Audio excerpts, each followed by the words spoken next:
आज हम प्रथम वर्ष के नेतृत्व का जो टॉपिक है उसके बारे में अध्ययन करेंगे। नेतृत्व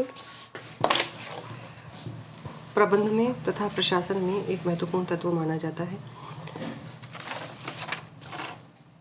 प्रशासन में नेतृत्व की अत्यंत ही महत्वपूर्ण भूमिका है। किसी भी प्रशासनिक संगठन की सफलता और विफलता का निर्धारण नेतृत्व क्षमता पर ही निर्भर करता है।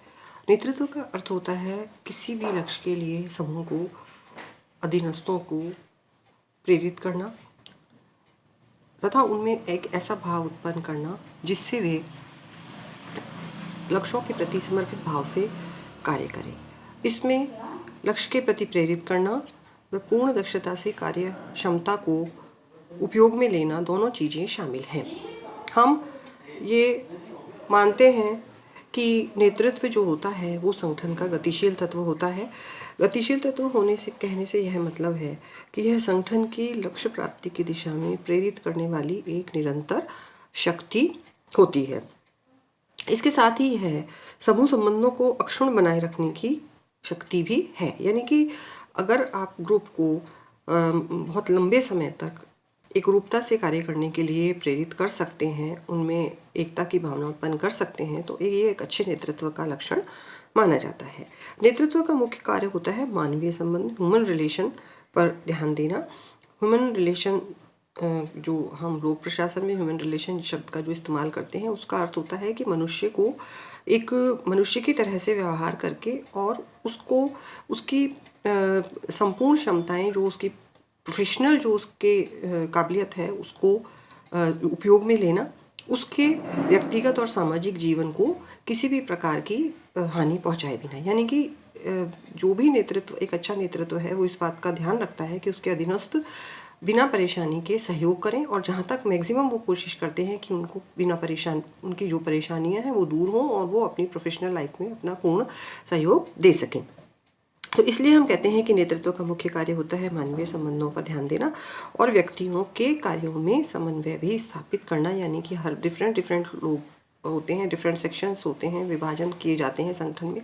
तो हर प्रकृति के, चाहे वो समान प्रकृति के हैं या विभिन्न प्रकृति के हैं, लेकिन एक संगठन के लक्ष्य की प्राप्ति में उनमें जितनी समन्वय और आपसी कोऑर्डिनेशन की जरूरत होगी उसको स्थापित करना भी काम है। हम ये मानते हैं कि कोई भी संगठनात्मक इकाई बिना उचित नेतृत्व के प्रभावकारी नहीं हो सकती है।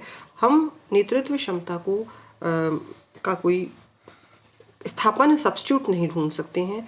नेतृत्व किसी भी संगठन को आगे ले जाने के लिए बहुत ही जरूरी तत्व है। इस संबंध में जॉर्ज आर टेरी कहते हैं कि नेतृत्व वह योग्यता है जो लक्ष्यों की प्राप्ति के लिए स्वेच्छा से कार्य करने को प्रभावित करता है। यानी कि आप जो लक्ष्य तय करते हैं वो लक्ष्य आपको वो समूह भी उसी लक्ष्य को उसी दृष्टिकोण से देखें। यानी आपको लक्ष्य को समझने में आप में, नेतृत्व में और समूह अधीनस्थ समूह में अंतर नहीं होना चाहिए। जहाँ ये अंतर आ जाता है वहाँ पर संगठन ठीक से काम नहीं कर सकता है।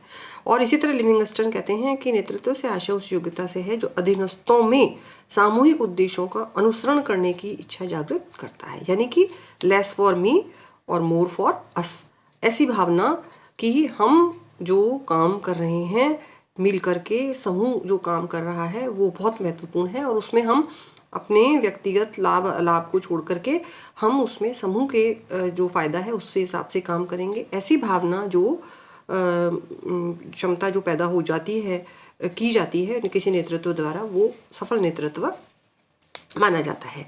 मूरे कहते हैं कि नेतृत्व एक ऐसी योग्यता है जो व्यक्ति को नेता द्वारा अपेक्षित विधि के अनुसार कार्य करने को प्रेरित करती है। यानी कि जो अधीनस्थ हैं वो अपना दिमाग के मैकेनिज्म को उस किसी भी तरह से इस तरह से उपयोग में नहीं लेते कि उनमें नेगेटिविटी डेवलप हो और वो जो उनका नेतृत्व जो आदेश दे रहा है उसमें वो किंतु परंतु और नुक्ताचीनी करें, बल्कि वो क्वेश्चनिंग करते हैं, समझने की बात करते हैं। एक उनका दृष्टिकोण विकसित होता है कि हमें जो कहा जा रहा है उसे हम समझें और जहाँ उनकी संशय होती है उसको वो समाधान करते हैं। तो यानी कि एक समूह में पॉजिटिविटी का भाव उत्पन्न हो। तो इस प्रकार नेतृत्व अभिप्रेरित करने की क्षमता है जो प्रत्येक समस्या का समाधान प्रस्तुत करके अधीनस्थों को कार्य केंद्रित बनाए रखती है। यानी कि और जितनी भी समस्याएं हों वो समस्याएं अपनी जगह रहेंगी, आती रहेंगी, जाती रहेंगी, लेकिन जो अधीनस्थ है वो अपने कार्य के प्रति समर्पित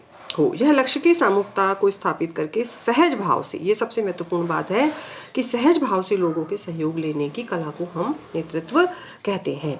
तो अगले लेक्चर में हम नेतृत्व की अन्य जो पॉइंट्स हैं उसके बारे में